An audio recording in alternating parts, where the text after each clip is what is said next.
اللہ کے محبوب نے ارشاد فرمایا کہ میں نے کچھ لوگوں کو دیکھا کہ ان کی زبانیں لوہے کی کینچیوں سے کاٹی جا رہی ہیں. تو میں نے پوچھا جبریل یہ کون لوگ ہیں؟ تو کہا حضور یہ آپ کی امت کے فتنہ پرور خطیب ہیں، جو کہا کرتے تھے ان کا اپنا وہ عمل نہیں ہوا کرتا تھا. لوگوں کے اندر فتنہ اور فساد بپا کرنے والے لوگ، جن کی زبان کی تلخیاں معاشروں کے اندر تفریق پیدا کرتی ہیں، بھائی بھائی سے لڑ پڑتا ہے، میاں بیوی کے درمیان تفریق پیدا کر دیتے ہیں، نفرت کی چنگاریاں ان کی زبان اگلتی ہے، اور ان کے لہجے لوگوں کے اندر تفریق، تشدد، افتراق اور فرقہ بندیاں پیدا کرتے ہیں. تو ایسے لوگ قیامت کے دن ان کی زبانیں لوہے کی کینچیوں سے کاٹ دی جائیں گی، جس کی صورت اللہ کے محبوب پہلے ہی ملاحظہ فرما چکے. اللہ کے محبوب علیہ السلام فرماتے ہیں میں نے ایک منظر دیکھا کہ ایک سوراخ ہے، اس سے ایک بیل نکلتا ہے، نکلنے کے بعد دوبارہ گھسنے کی کوشش کرتا ہے لیکن گھس نہیں پاتا. جبریل نے کہا کہ حضور یہ ان لوگوں کی مثال بیان کی ہے جو زبان سے بڑا بول نکال دیتے ہیں اور پھر دوبارہ اس کو لینا چاہتے ہیں تو پھر وہ واپسی نہیں ہو سکتی. بعض اوقات آپ کوئی ایسی بات کر دیتے ہیں جس سے فتنہ پھیلنا شروع ہو جاتا ہے، جس سے شر پھیلنا شروع ہو جاتی ہے، جس سے لوگ آپس میں الجھ پڑتے ہیں. تو آپ آرام سے زبان سے کوئی جملہ نکال دیتے ہیں لیکن بعد میں اس کو واپس لینا چاہیں لیکن وہ شر پھیل چکی ہوتی ہے. تو اسی لیے ہمارے بزرگوں نے ہمیں یہ کہا ہے کہ بولنے سے پہلے 100 مرتبہ بات کو تول لو، غور کر لو، فکر کر لو. کمان سے تیر نہ نکلا ہو، آپ کے پاس اختیار ہوتا ہے کہ جب چاہو اس کو پھینک لو، لیکن جب آپ کمان سے تیر چھوڑ چکے ہوں تو پھر آپ کا اختیار ختم ہو جاتا ہے.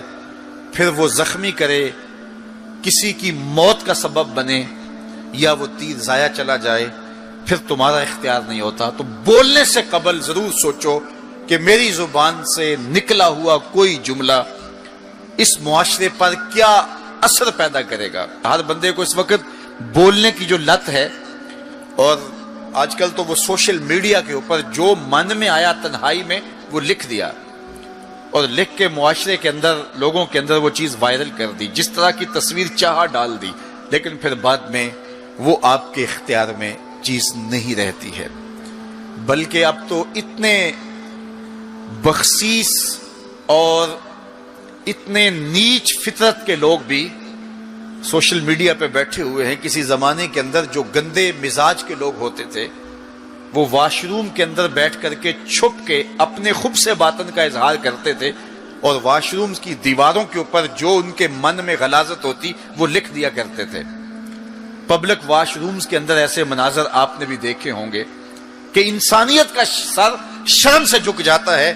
ایسے چھوٹی سوچ کے لوگ وہاں بیٹھ کر کے جو ہے وہ لکھ دیا کرتے تھے. اب وہی لوگ، ان کو ایک سوشل میڈیا کا پلیٹ فارم مل گیا ہے اور وہ یہاں اپنے بند کمرے میں جو چاہیں لکھ کے اس کے اوپر ڈال دیں، اور اس کی شر اور اس کا فساد اور اس کی غلاظت، اس کی گندگی کے چھینٹے کہاں کہاں تک پہنچتے ہیں ان کو اس سے غرض نہیں ہوتی. تو ایک ایک حرف جو زبان سے نکلتا ہے، تمہارے قلم سے نکلا ہوا ایک ایک جملہ، اس کا حساب ہونا ہے قیامت کے دن. ایک ایک چیز کے بارے میں پوچھا جائے گا.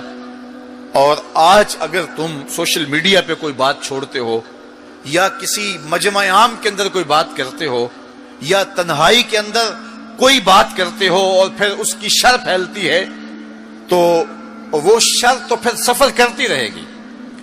تم اب وہ جملے کہنے چھوڑ بھی دو، تم اپنا وہ اکاؤنٹ بند بھی کر دو، لیکن وہ شر، وہ غلاظت، وہ گندگی، وہ چھینٹے جو اڑے تھے وہ آگے بڑھتے رہیں گے، اور اس کا گناہ تمہارے نامہ اعمال میں، تمہارے کھاتے میں درج ہوتا رہے گا. حتیٰ کہ تم مر بھی گئے تو پھر بھی تمہارے نامہ اعمال کے اندر وہ سب کچھ اترتا رہے گا. اس لیے اپنے آپ کو محتاط کرنے کی ضرورت ہے، اور اپنے ایک ایک لمحے کو محفوظ کرنے کی ضرورت ہے. اپنے وقت کو قیمتی جانو. اپنی زبان کو کھولنے سے قبل 100 بار سوچو کہ جو میں لفظ کہہ رہا ہوں وہ کیا مجھے کہنا چاہیے یا نہیں. میرے اور آپ کے آقا و مولا نے فرمایا جو اللہ اور پچھلے دن پر ایمان رکھتا ہے وہ خیر کی بات کہے ورنہ چپ رہے. اس کا چپ رہنا اس کے لیے بہتر ہے، اور اگر وہ کہنا چاہتا ہے تو وہ خیر کی بات کہے.